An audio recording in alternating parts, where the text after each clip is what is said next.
All right, so here we are for part 2 of section 5.1, and we're continuing with the idea of finding antiderivatives. But we're going to take a look at it from a different perspective, a different way that this problem can be given to you, handed to you. And so what we're going to do is we're going to take a look at this last statement here, the one that we have not yet talked about. I'm going to highlight it in yellow. It is a differential equation. Okay? So some more terminology. A differential equation in x and y, so we have two variables. Traditionally, x is the independent variable, y is the dependent variable. And so a differential equation in x and y implies that x is independent, y is dependent. And what we're looking at here is we're looking at an equation that involves x's and y's and derivatives of y's. Now, I'm using the word and here. Right? It doesn't necessarily have to have all of the parts, but it will have some of these things in here. What it definitely will have is it'll definitely have a derivative of y. Okay? Now, there is a course that you might end up taking called differential equations, where you'll do nothing but study these types of things. Okay? Now, the one that we're going to take a look at is referred to as a first-order differential equation. So our job is to find the general solution to the following. And so we have a first-order differential equation sitting here. Our first-order differential equation says that y prime, or the derivative of y, is equal to 3x. Now, the reason this is called a first-order differential equation is because it is a first derivative. Now, that statement in and of itself should imply to you that there will be second order and third order. And those are the types of equations you will take a look at when you get into your differential equations course. You'll do a little bit of this in Calc 2, but not much. It's mostly in the differential equations course. So you'll take a look at equations that are second order, which will have second derivatives in them. And they could have first derivatives also. Right? So basically what we're saying here is we're finding a general solution for this. So we're saying that y prime, or if you prefer, dy dx, the derivative of something, is equal to 3x.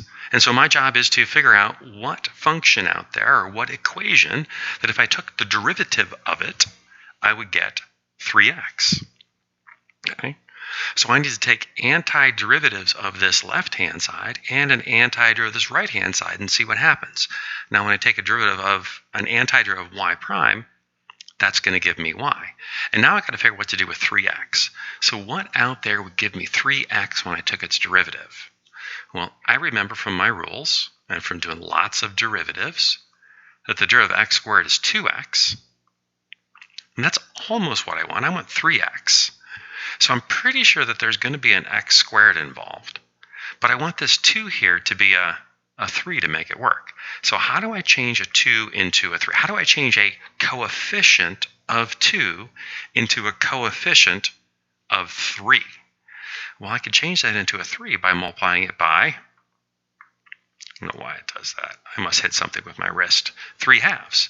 But if that 3/2 is going to end up over there on the right, then it must have also been there on the left.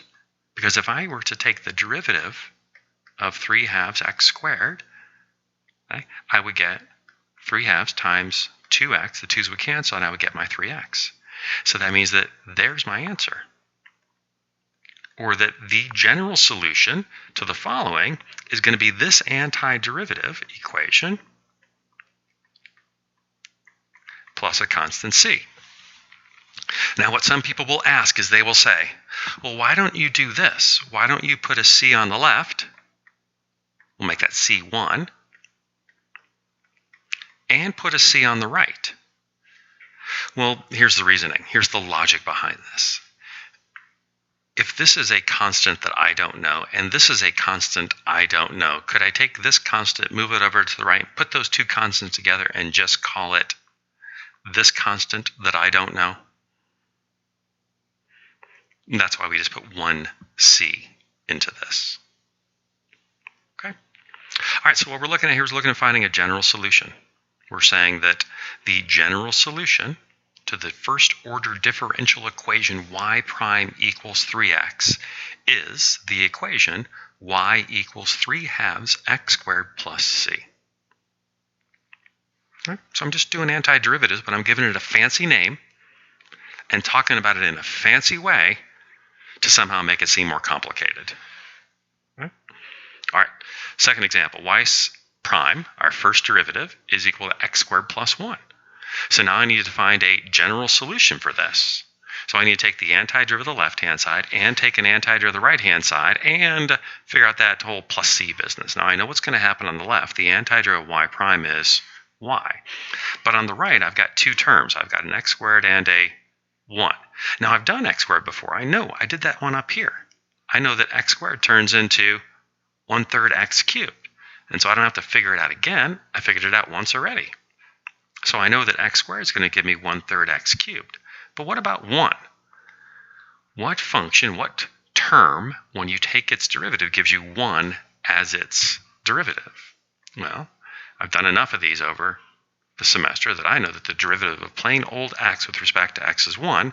So that means that if moving from left to right is taking a derivative, then right to left taking an antiderivative, we're going to add on just plain old x. Now this is a solution, but they want the general solution. So the general solution is going to say y is equal to 1/3 x cubed plus x plus c. And I get my general solution to this first order differential equation. All right, so let's take a look at our anti-differentiation notation. All right, so operations in mathematics require some symbols and groups of symbols that we use to instruct the reader as to what they need to do, what operation we need to perform. You've been using these your entire mathematical career. Okay? So if I wrote this, you would say 3 times 4 is 12, right? Because you saw the mathematical operator there, the multiplication symbol, right? One of many that implies multiplication. And you said, okay, that means do 3 times 4 is 12. And you'll notice that over here on the right-hand side of this, when you have solved this that the operation symbol, the operator, is gone. Okay? So we've got a new operation, that is finding the antiderivative, and so we need an operator to tell us when to perform this. Okay, so we need an operator to tell us when to perform the operation of antidifferentiation. And, as if this wasn't complicated enough, to make things even more complicated, we have a second name for this, which is called indefinite integration. That the operation of antidifferentiation is the same as finding the indefinite integral, or performing indefinite integration. All right, so here's our operator. Our operator is going to be this symbol and this differential. So that is our operator. This is referred to as our integrand.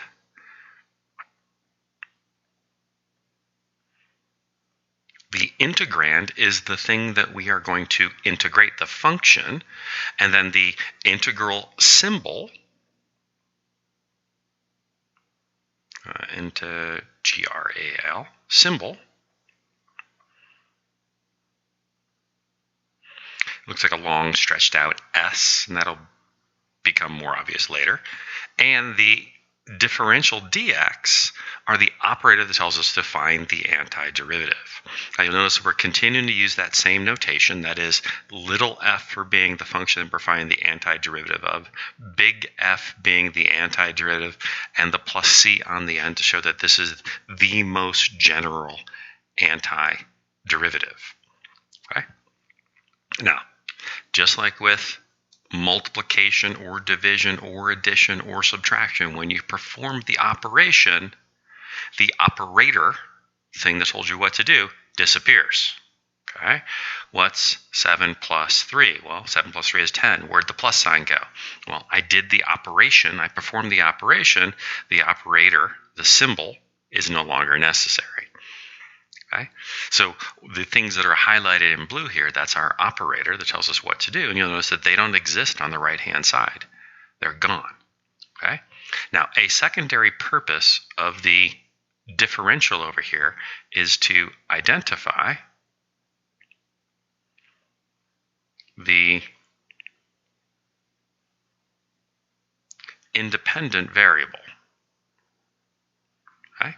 So, for example, if I had this, the integral of 3 dx. Since my integrand contains no variable, I wouldn't know what variable to use in my antiderivative. So I need a variable there. I need my operator to tell me what is the independent variable for this integrand, for this expression that I'm integrating. Okay? All right, moving along, some basic integration rules.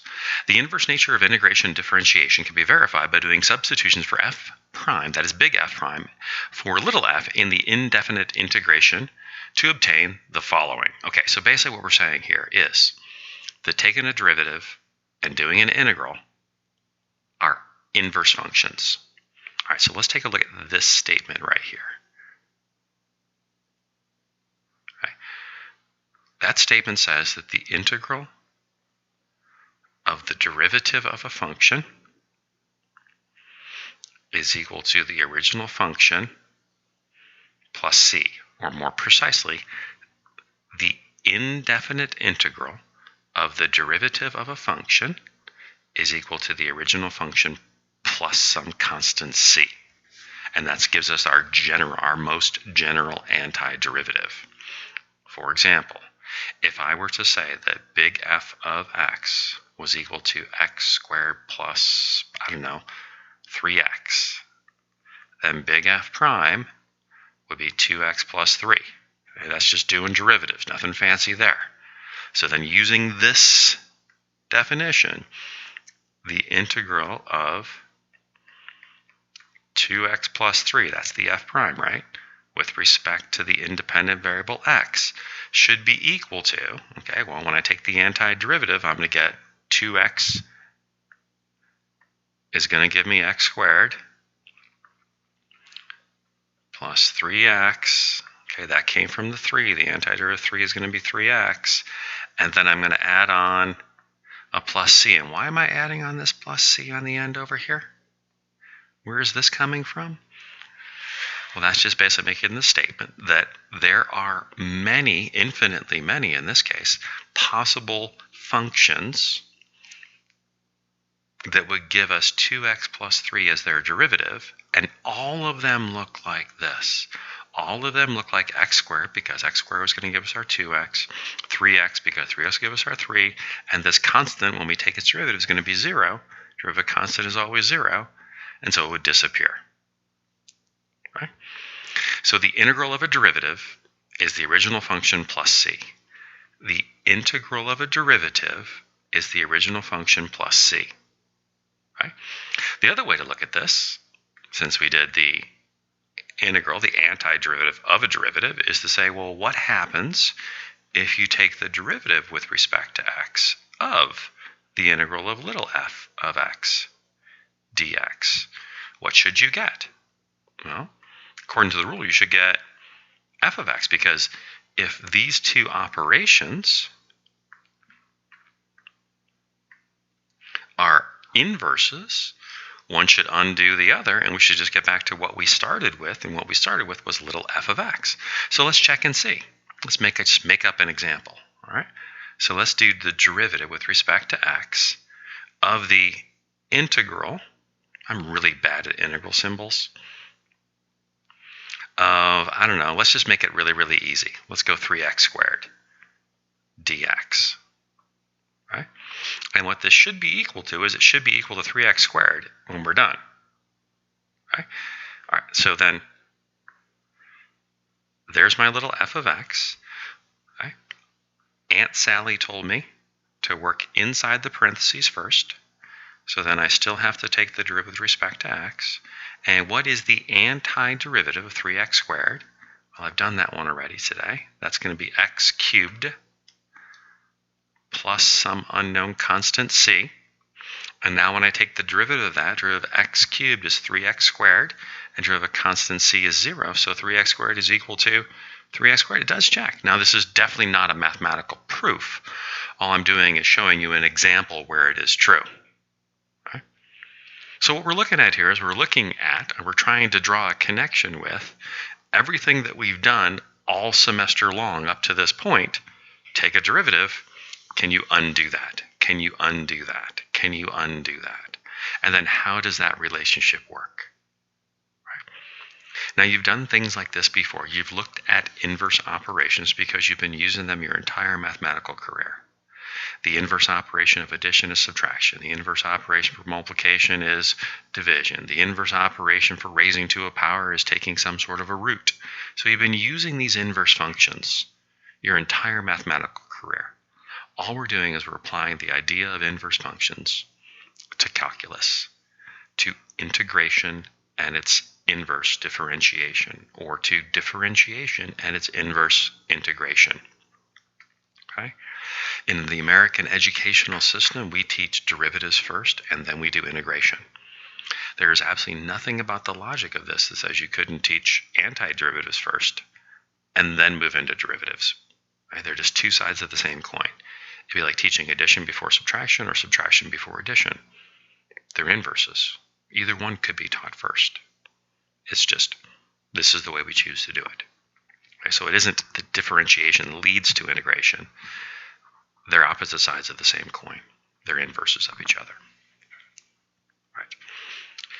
So what we're trying to do here is we're trying to do this. We're trying to build in our mind the connections that need to exist between the things that we already know, these rules for taking derivatives, and their inverse. Okay?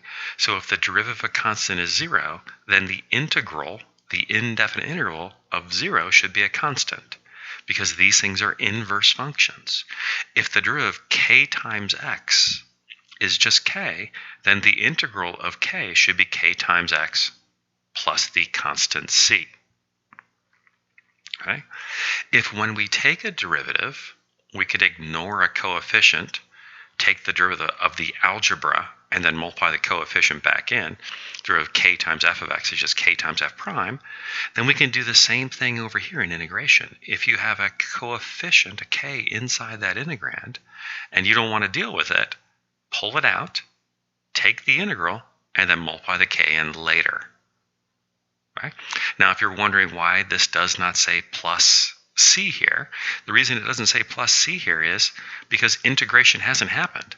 The operator is still sitting there. And if the operator is still sitting there and integration has not occurred, we don't stick in the plus the constant c.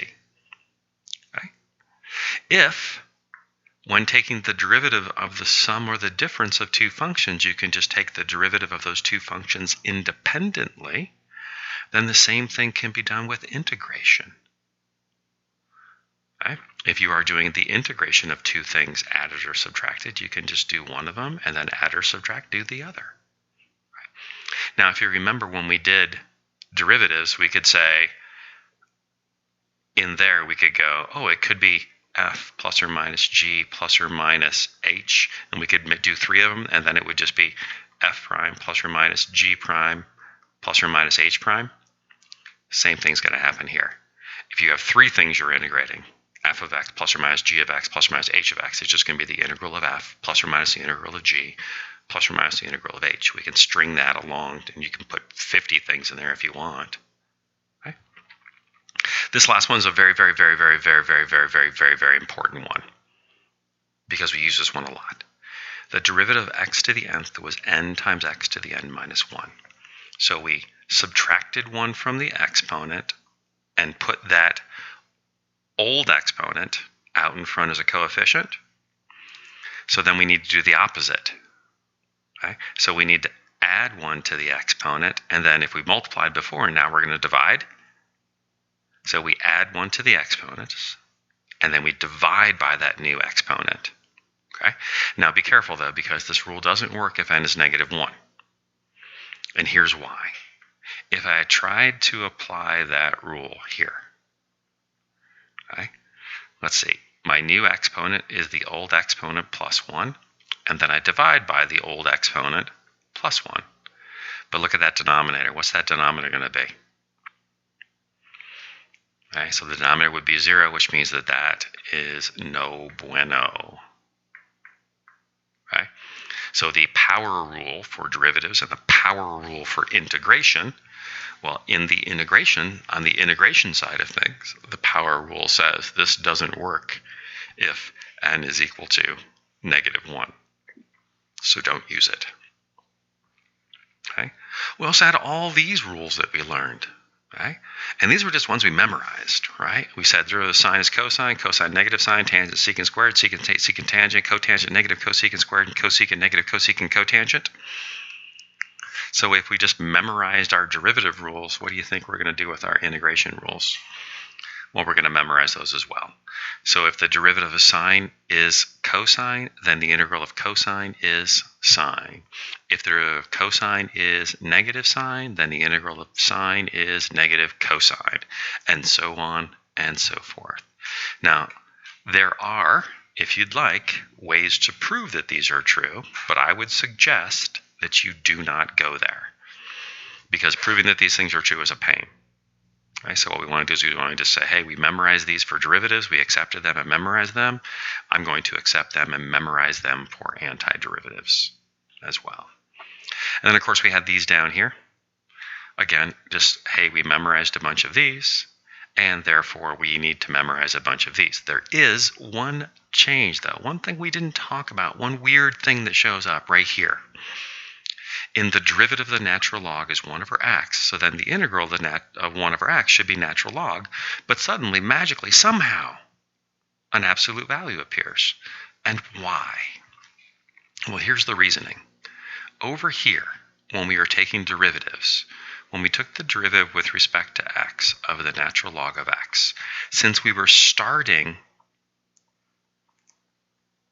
with the function natural log of x, or with the expression natural log of x, I want to think about that, it was implied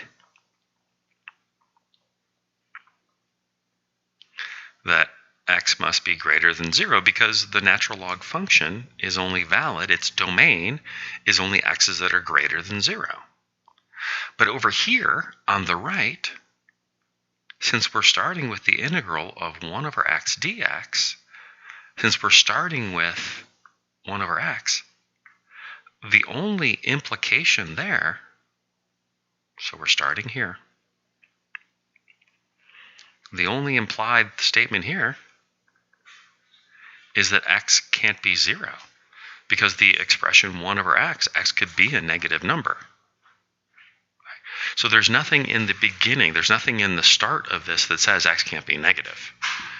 And so if x can be negative here, then x has to be able to be negative in what this is equal to. And so I can't say this, because now I'm saying that x could be negative, but if x is negative, the natural log of a negative doesn't exist. So how do I fix that? I fix that by wrapping this up in an absolute value symbol, which then takes care of the fact that x can't be negative by turning all negative values for x into positive values before we apply the natural logarithm function. So basically, what are we looking at here? Oh yeah, here's a bunch of things that we memorized when we took derivatives. So here's a bunch of things that we need to memorize when we take antiderivatives, when we do integration. All right, we're at 23 minutes, so I'm going to stop this video, come back, and we are going to do example after example after example of all of these integration problems. I'll see you back here for what is that going to be, part 3 of this? All right.